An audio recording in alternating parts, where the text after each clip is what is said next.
साथियों नमस्कार। जैसा कि आपको विदित है कि अभी कुछ समय पहले ऋषिकेश में एक परिवहन विभाग के द्वारा सभी कंपनियों के साथ बैठक की गई थी, जिनका इस चारधाम यात्रा में मुख्य रोल रहने वाला है। तो हमारी जो शिकायतें रहती हैं चारधाम यात्रा को लेकर, तो एक तो पिछले साल प्रदेश के अंदर ऐसी दुर्घटना हुई थी, शायद आप सब लोगों को जानकारी होगी कि जब प्रदेश सरकार ने अन्य राज्यों से आने वाले वाहनों का जो है ग्रीन कार्ड को लेकर 6 महीने का इशू किया था, तो उस टाइम एक बहुत बड़ी दुर्घटना हुई थी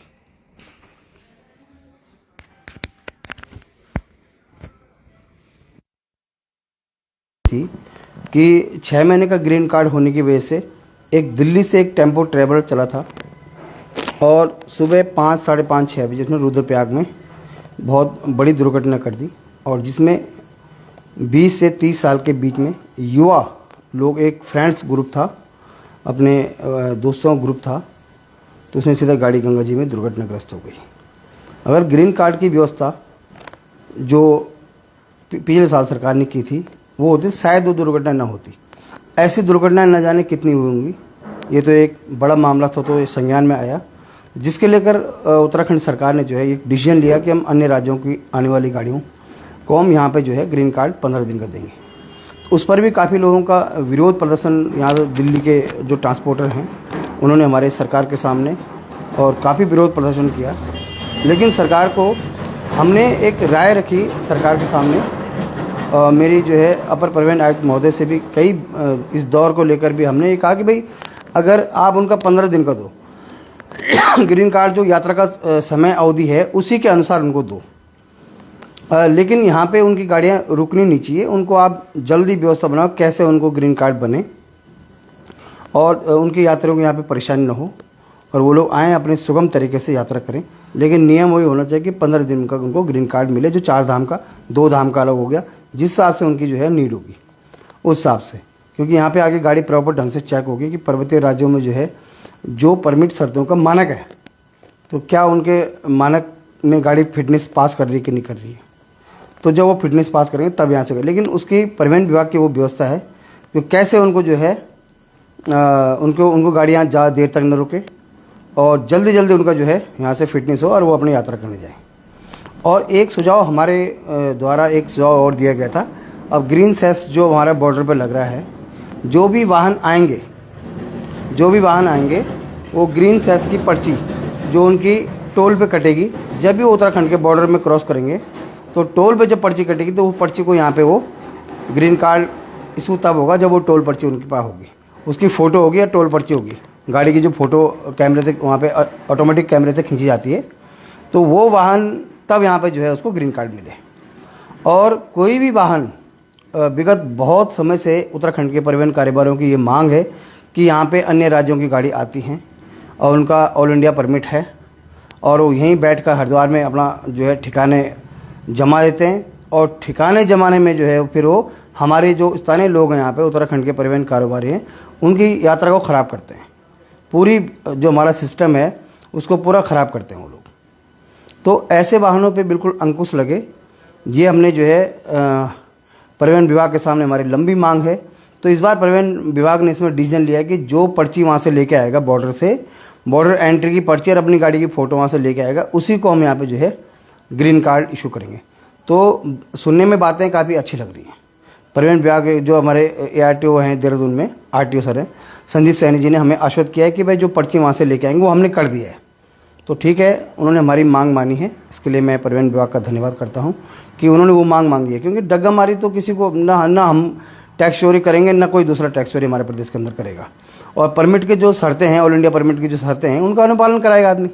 और उसमें भी अभी हम मांग करेंगे ऑल इंडिया परमिट के जो वाहन हमारे उत्तराखंड में जो लोकल चलते हुए पाए जाएंगे, उन पर सरकार एक नया कानून लागू करे कि भाई जब से वो गाड़ी आई तब से लेकर आज तक का उसका परमिट जो है टैक्स लिया जाएगा पकड़े जाने पे। ऐसा नियम पहले था, लेकिन वो नियम कहाँ चले गया भगवान जाने। तो हमारा निवेदन है कि संदीप सैनी जी की बात हमें बहुत अच्छी लगी और बहुत अच्छे वो अधिकारी हैं, बहुत ही जो है मतलब हमने जो भी बातें उनसे रखी उन्होंने कहा बिल्कुल सही कह रहे हैं आप कि जो मुद्दे हैं जो उत्तराखंड को लेकर, उत्तराखंड के परिवहन कारोबार निश्चित रूप से लोहे 10 लाख लोग इसमें लाभान्वित होते हैं, तो उनका ध्यान रखा जाएगा। बाहर से ही गाड़ी आएगी, बाहर से वो टायर खरीदेगा, बाहर से बैटरी खरीदेगा, बाहर से ही अपना गाड़ी काम कराएगा, तो उत्तराखंड को क्या देगा। तो यहाँ पे आपको पता है कि एक सिंगल मोटर मालिक कितनी जीएसटी दे रहा है। ये जो है ये हमारे परिवहन कारोबार की जो मुख्य समस्या थी बहुत सालों से। आपने देखा हो यूनियन वाले भद्रकाली में गाड़ी रोकते हैं, तपोवन में रोकते हैं, शिकायत करते हैं कि यार डग्गामारी वाहनों से यात्रा ढूंढी जा रही है। और हमारे द्वारा ये मांग जो है परिवहन विभाग से रखी गई थी कि आप जो है ग्रीन कार्ड को जो है जो बॉर्डर टैक्स पर्ची कटेगी जो इसी साल सरकार ने लागू किया है उस पर अटैच करके आप ग्रीन कार्ड बनाओ। कोई भी वाहन बीच से यात्रा नहीं भरेगा जो परमिट के खिलाफ है, जो नियम नहीं है। नियमों का सब लोग पालन करें। हम ये चाहते हैं कि चाहे कोई दिल्ली का कारोबार है, चाहे राजस्थान का है, चाहे ऑल ओवर इंडिया कहीं का है, और चाहे हमारा परिवार, हमारा ही परिवहन कारोबार ही क्यों ना है, लेकिन नियम सबके लिए बराबर होना चाहिए और नियमों के हिसाब से जो है काम किया जाए। यही अनुरोध हमने जो है परिवहन विभाग से किया है और उन्होंने हमें पूरा आश्वस्त किया है। तीसरा जो है जो प्राइवेट वाहनों से यात्रा की जाती है, वो जो गुजरात से और राजस्थान से आते हैं तूफान वाहन, तो उनको बहुत आसान है कि उनको चिन्हित करने के लिए हमने जो है संदीप सैनी जी ने हमें बताया कि मैं इस बार लेटर जो है सभी चेक पोस्टों में लेटर कर दूंगा कि जैसे वो तूफान वाहन आए उनको रोका जाए। और पूरे 6 महीने जब फ्री में जो है यहाँ पे जो है प्राइवेट वाहनों से यात्रा ढुलान करते हैं और यात्री की सुरक्षा को लेकर भी बहुत बड़ा वो रिस्क है और वो, लेकिन उनको चिन्हित करना बहुत आसान है। वो दूर से दिखते हैं, उनके नंबरों से, प्राइवेट नंबरों से वो तूफान वो 15-15 आदमी भर के लाते हैं। उन पर भी इस साल जो है उन्होंने हमें पूरा वादा किया है कि सर ने हमें याद वादा किया है संदीप सैनी जी ने कि हम इस बार जो है बिल्कुल भी हम यात्रा जो है वो ख़राब नहीं होने देंगे। तो हमारा निवेदन ये है कि भाई हमारे 4 धाम यात्रा पे हमारे जो उत्तराखंड के परिवहन कारोबारी 4 महीने का रोजगार है उनका, 2 महीने बरसात में चले जाते हैं, उसके बाद पट बंद हो जाते हैं। अभी जो है ग्रीष्मकालीन यात्रा भी चले, लेकिन उसका अभी इतना ज़्यादा जो है प्रचार प्रसार हुआ नहीं और इतना जो है धरातल पे वो चीज़ योजना उतरी नहीं। आने वाले टाइम में जो है समय के हिसाब से लोग ग्रीष्मकालीन यात्रा भी जो है करेंगे। उसका लाभ निरंतर जो है उत्तराखंड के जो होटल व्यवसाय हैं और जो परिवहन कारोबार है उनको निश्चित तौर पर मिलेगा। लेकिन हमारा निवेदन ये है कि सरकार से हमारा निवेदन है कि आप लोग, और तीसरा जो है रजिस्ट्रेशन को लेकर जो हमारी अव्यवस्थाएं हुई हैं, तो रजिस्ट्रेशन की इस बार फीस के लिए भी हमने निवेदन किया है। होटल एसोसिएशन ने भी, उत्तराखंड ने भी, और all Uttarakhand motor transport union ने भी एसोसिएशन किया कि भाई रजिस्ट्रेशन की शुल्क जरूर होना चाहिए। किसी ने मजाक कर दिया कि भाई 1000 यात्रियों के, मैंने 100 यात्रियों का वो कर दिया रजिस्ट्रेशन, अब वो स्लॉट दिखा रहा है उस तारीख का और यहाँ यात्री आया नहीं और इस केस भी खाली हो गया, बीच में भी खाली हो गया। तो यात्री को जो है बिल्कुल उसके जैसे पूर्व में यात्राएं होती थी, पूर्व में कभी ऐसी व्यवस्था कभी खराब हुई नहीं आज तक। जब से रजिस्ट्रेशन आया, रजिस्ट्रेशन एक कोरोना काल की एक व्यवस्था थी, तो उसको व्यवस्था को वहीं तक सीमित रखा जाए और स्वतंत्र आदमी यहाँ भी रजिस्ट्रेशन करा सकता है। होटल वाला जिसके पास बुकिंग आए वो भी रजिस्ट्रेशन करा सकता है, जो ट्रैवल एजेंट है वो भी रजिस्ट्रेशन करा, जो बस कंपनी यहाँ पे वो भी रजिस्ट्रेशन कर सकती हैं। तो ऐसे सरकार एक सबको रजिस्ट्रेशन का वो दे दे, सबको रजिस्ट्रेशन पूरे साल भर खुले रहे, रजिस्ट्रेशन बंद ना हो, रजिस्ट्रेशन पूरे साल भर खुले रहे। और रजिस्ट्रेशन जो ऑनलाइन कराएगा उसकी फ़ीस ज़रूर होनी चाहिए, 100-200 रुपये पर पर्सन की एक फ़ीस होनी चाहिए, 100 रुपये, ताकि वो जो आएगा फिर वही कराएगा। अगर वो वापस होता है तो उसके एक वापस का सिस्टम होना चाहिए इसमें कि भाई मैं वो बताया कि मैं नहीं आ रहा यात्रा में, पता चला उसका स्लॉट में बता रहा है वहाँ खाली धाम में खाली जगह पड़ी हुई है। तो इसमें क्या होता है कि परिवहन कारोबार भी इससे प्रभावित होता है, होटलियर भी इससे प्रभावित होता है और जो छोटे मोटे ढाबे वाले वो भी इससे प्रभावित होते हैं। तो एक लाइफ लाइन है हमारी उत्तराखंड की, जो पूरे विश्व विख्यात हमारे यहाँ जो है धाम है और धामों की लाइफ जो है हमारा जो है व्यवसाय भी है उसके पीछे। तो आपने देखा होगा बद्रीनाथ में आप देख लीजिए और केदारनाथ जी में देख लीजिए, केदारनाथ जी के आसपास इलाके में आप देख लीजिए, वहाँ पे पलायन लोग 6 महीने अपना 4 धाम यात्रा का काम करते हैं और 6 महीने अपनी खेती का काम करते हैं। तो उन लोगों जहाँ पे रोजगार है वहाँ पे पलायन भी रुका हुआ है। आप देख लीजिए, एक भी मकान, एक भी खेत आपको जो है बंजर नहीं मिलेगा, एक भी मकान में आपको ताले लगे नहीं मिलेंगे। और ऐसा नहीं कि वो लोग देहरादून में नहीं रहते, वो देहरादून में भी रहते हैं और वहाँ भी रहते हैं, 6 महीने अपना रोजगार करते हैं और 6 महीने अपनी खेती करते हैं। तो पलायन भी जो है आप गंगोत्री में देख लीजिए, आप केदार बाबा जी के आसपास के क्षेत्र को देख लीजिए, आप जो है बद्री विशाल के आसपास क्षेत्र देख लीजिए, आप जो है यमुनोत्री में देख लीजिए कि जहाँ रोजगार है वहाँ पलायन नहीं है।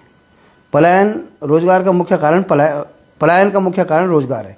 रोजगार नहीं मिलेगा तो पलायन भी आदमी का जो है करना पड़ेगा उसको, पलायन मजबूरी से। तो उत्तराखंड के जो परिवहन कारोबार है उसको कैसे सरकार ने मजबूत करना है, कैसे अच्छी नीतियां बनाकर उनके पक्ष में लानी है, कैसे उनकी जो है उनकी प्रगति के लिए जो है हमको अच्छे अच्छे जो है योजनाएं जो सरकार की ला रही है उसको लाना है, धरातल पे भी उतारना है। और परिवहन कारोबार के साथ बहुत बड़ा करोड़ों रुपए का जो है राजस्व भी सरकार को प्राप्त हो रहा है और जीएसटी भी सरकार को प्राप्त हो रही है। करोड़ों अरबों रुपए का ये व्यापार है, इसको कैसे सुव्यवस्थित बनाया जाए और चार धाम यात्रा में लोगों को प्रॉपर रोजगार मिले। और जो अन्य राज्यों से आने वाले वाहन जो यहाँ पर आकर जो है हमारा बस का व्यापार हो गया और टैक्सी मैक्सी हो गया, इनोवा टैक्सी मैक्सी, जितनी भी गाड़ियों का व्यापार वो खराब करते हैं, और उसको लेकर हम सरकार जो है सरकार को गंभीरता से अपना विचार गंभीरता से जो है लेना होगा विषय को, उस पर सख्त कड़े कानून बनाने होंगे और उत्तराखंड के राज्यवासियों के हित में जो है परिवहन कारोबार के इसमें फैसले लेने होंगे। तो हमारा सरकार से समय समय पर हम सरकार को जगाते रहेंगे, समय समय पर हम अधिकारियों के पास जाते रहेंगे और समय समय पर हम जो है इन मुद्दों को जो है आगे लेकर चलते रहेंगे। तो जो है ये लाइफ लाइन है उत्तराखंड की, ये रोजगार को लेकर, पलायन को लेकर, आपके जो है 4 महीने का हमारे पास बाकी आपको आपदाएं विपदाएं और सरकार की कोई भी योजनाएं, ये चुनाव संपन्न कराने का हमारे परिवहन उत्तराखंड के परिवहन कारोबार का विशेष योगदान रहता है। चुनाव संपन्न कराने से लेकर हो, कोई देश में कोई सुरक्षा को लेकर हो और कोई आपदा विपदा से लेकर, कोरोना काल में आप देखिए कि उत्तराखंड के परिवहन कारोबार ने कितना जो है सहयोग किया सरकार का, कहाँ कहाँ उन्होंने सामान खाद्य सामग्री पहुँचाई अपनी जान को जो है जोखिम में डालते हुए। तो ये देखिए तो जब आपदाएं विपदाएं आती तो उत्तराखंड के परिवहन कारोबारी ही सरकार के साथ कंधे से कंधा मिलाकर खड़े रहते हैं। इसलिए सरकार को इन विषय में विचार करना चाहिए, इनको अनदेखा नहीं करना चाहिए। और मैं धन्यवाद करता हूँ सरकार का और परिवहन विभाग का। अगर 2 काम इस बार आपने सफल कर दिए, एक तो रजिस्ट्रेशन वाला तो चलो प्रक्रिया टूरिज्म विभाग की है, रजिस्ट्रेशन में भी कोई ऐसी अनावश्यक बाध्यता से यात्रा प्रभावित नहीं होनी चाहिए, एक हमारा ये मुद्दा प्रमुख है। एक वो तूफान वाहन जो प्राइवेट वाहनों से, कोई तूफान वाहन हो या अन्य कोई वाहन हो, लेकिन तूफान वाहन को चिन्हित करने में बहुत आसान है। अन्य वाहन भी प्राइवेट वाहनों से कोई यात्रा करेगा तो उसको हम धरपकड़ करेंगे, हमारी यूनियनें भी काम करेंगी, हमारी यूनियनें भी जो है परिवहन विभाग के साथ सहयोग करेंगी, हमारी यूनियनें भी परिवहन विभाग के साथ सहयोग करेंगी निश्चित तौर पर। तो ये प्राइवेट वाहनों से यात्रा न ढोई जाए, यात्रियों की सुरक्षा को लेकर बहुत ध्यान रखा जाए और अन्य राज्यों के जो फिटनेस पे वाहन आते हैं उनको बताया जाए कि भाई आपको जो है पहाड़ों में जब थोड़ा बरसात का मौसम रहता है तो पत्थरों के नीचे गाड़ी खड़ी नहीं करनी, थोड़ा इस साइड गाड़ी खड़ी करनी, उनको भी पूरा डायरेक्शन दिया जाए कि यात्रा कैसे सुरक्षित यात्रा कैसे की जाए। तो जो है हम लोग सरकार के साथ हैं। अगर 3 मुद्दों पर जो है एक रजिस्ट्रेशन वाली बात है उसमें बिल्कुल शिथिलता बरती जाए बिल्कुल, और धीरे धीरे उसको ऑफलाइन में व्यवस्था ऐसी बनाई जाए जो यात्रा प्रभावित न हो, और डग्गामार वाहन नो खिलाफ सख्त कार्रवाई हो। और ग्रीन कार्ड का जो है जो सरकार ने पिछले साल जो नियम बनाया था वही नियम ग्रीन कार्ड का जो है इस साल रहे। ये हमारा विनम्र निवेदन है सरकार से और परिवहन विभाग से। और संदीप सैनी जी के नेतृत्व में जो यहाँ पे बैठक हुई है उस पर जो है उन्होंने हमें पूरा आश्वस्त किया है कि इसमें हमने डिसीजन ले लिया है, जिसके बाद पर्ची रहेगी। जो उन्होंने कहा है वो हम देखेंगे भी और परखेंगे भी और यात्रा को बिल्कुल सुगम तरीके से चलाने के लिए पूरा तन मन धन से हम जो है पूरा सरकार का सहयोग करेंगे, परिवहन विभाग का भी सहयोग करेंगे और संबंधित एजेंसियों का हम सहयोग करेंगे। लेकिन गलत काम कहीं पे होगा, कहीं दिखाई देगा भाई यहाँ पे ये नियम जो है खाली बताया गया और धरातल पे उतारा नहीं गया, उसके लिए हम संघर्ष करेंगे, उसके लिए हम आपके खिलाफ आवाज़ उठाएंगे। और कोई भी कहीं तक भी हमें जाना पड़े, उत्तराखंड की सभी संस्थाओं का जो है पूरा योगदान उस यात्रा में रहेगा और हम बिल्कुल कठोरता के साथ हम इन विषयों को लेकर आगे रहेंगे। अगर आप अच्छा काम करेंगे तो हम आपके सहयोग में पूरे खड़े रहेंगे। तो साथियों, ये जो बैठक ऋषिकेश में हुई है इसमें 3 चीज़ों में जो है परिवहन विभाग के द्वारा हमें आश्वस्त किया गया है और इन्हीं मुद्दों को लेकर, इन्हीं बातों को लेकर यात्रा पूरी 4 धाम यात्रा जो है कैसे उत्तराखंड के परिवहन व्यवसायों को इससे लाभ मिले, कैसे स्थानीय लोगों को इससे लाभ मिले, कैसे स्थानीय होटल वालों को इससे लाभ मिले, कैसे जो झुग्गी झोपड़ी जो सड़क के किनारे जो छोटे छोटे स्टॉल लगे रहते हैं उनको लाभ मिले। तो इसके लिए सब लोग, पूरा उत्तराखंड इसके लिए तैयार है। 4 धाम यात्रा संपन्न कराने के लिए सरकार के साथ कंधे से कंधा मिलाने के लिए तैयार है। लेकिन इन विषयों को लेकर, छोटे छोटे व्यापारियों को लेकर, छोटे छोटे जो है टैक्सी मैक्सी वालों को लेकर, छोटे इनोवा टैक्सी वालों को, ई रिक्शा वालों को लेकर सबको यात्रा में कैसे जोड़ा जाए, कैसे वो सुगम तरीके से यात्रा हो, इसके लिए हम जो है सरकार से विनम्र निवेदन करते हैं कि आप पूरा सहयोग में खड़े रहें। और मैं सभी को जो है पुनः एक बार होली की हार्दिक शुभकामनाएं देता हूं और 4 धाम यात्रा के आने के लिए आपको पूरे देशवासियों को मैं जो है इस संदेश के माध्यम से कि आप आइए और हमारे उत्तराखंड में जो है आप सुगम तरीके से यात्रा करिए, प्रशिक्षित ड्राइवरों के साथ आप यात्रा करिए जो यहाँ के जानकार हैं, जिन्हें पता है कि कहाँ से पत्थर गिरता है, कैसे गाड़ी चलानी है, पहाड़ों में कैसे गाड़ी चलानी है, उसको ड्राइविंग कैसे करना है। और जो यहाँ की पर्वतीय की जो नीतियाँ हैं, लंबाई चौड़ाई को लेकर जो यहाँ के मानक हैं, उन्हीं मानकों में आप जो है परिवहन विभाग यात्रा कराए, क्योंकि ये सुरक्षा की दृष्टि से, यात्री की सुरक्षा की दृष्टि से बहुत ही महत्वपूर्ण विषय है। तो इस विषय को लेकर हम लोग निरंतर आगे बढ़ेंगे और जहाँ पे कोई त्रुटियाँ होंगी हम बिल्कुल परिवहन विभाग से संपर्क करेंगे, परिवहन विभाग के अधिकारियों से संपर्क करेंगे, और अगर वहाँ से भी बात नहीं बनी तो हम सरकार से बात करेंगे, सरकार के खिलाफ भी बोलेंगे, क्योंकि भाई जहाँ पे गलती होगी हम जरूर बोलेंगे।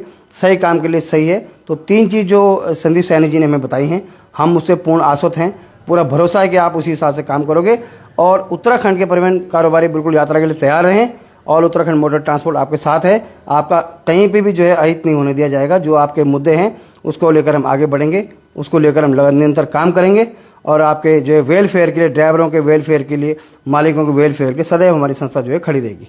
तो साथियों, आज के लिए इतना काफ़ी है। जो बैठक जो हुई थी ऋषिकेश में भी, उसका पूरा सार यही था और इन्हीं 3 मुद्दों पर विशेष करके जो है हमको संदीप सैनी जी ने हमको आश्वस्त किया है और निरंतर जो है हम पूरी इन्हीं चीज़ों में वाच करेंगे और चारधाम यात्रा को हम सुगम तरीके से जो है संपन्न कराएंगे। जहाँ पे गलत होगा वहाँ पे हम अधिकारियों की मदद भी लेंगे। अगर कोई सुधार नहीं हुआ तो हम फिर सरकार के पटल पे इस बात को रखेंगे। तो धन्यवाद साथियों। चारधाम यात्रा के लिए आप सबको शुभकामनाएं। सभी उत्तराखंड के परिवहन कारोबारियों को शुभकामनाएं। होली की आपको हार्दिक शुभकामनाएं। धन्यवाद। जय हिंद, जय भारत, जय उत्तराखंड। भारत माता की जय।